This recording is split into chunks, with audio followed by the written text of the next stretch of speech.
દાણી લીમડા પોલીસને બાતમી મળેલ કે સોરધન તલાવડી જે છે દાણી લીમડા વિસ્તારમાં, ત્યાં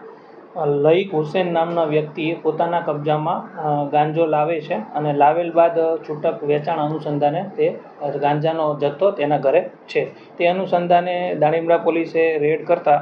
કુલ 17 કિલોગ્રામ 790 ગ્રામ જેટલો ગાંજાનો જથ્થો, જેની કિંમત 1,77,900 ગણી શકાય, અને અન્ય મુદ્દામાલ સહિત કુલ 1,83,770નો મુદ્દામાલ જપ્ત કરીને દાણી લીમડા પોલીસે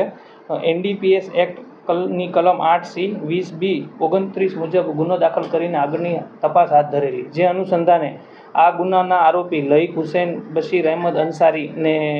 ગિરફ્તાર કરવામાં આવ્યા છે અને તેના ભાઈ, જે હજી હાલ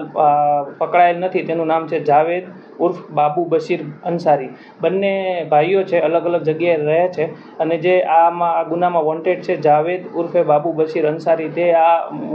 જે ગાંજાનો જથ્થો હતો તે લાવેલા હતા.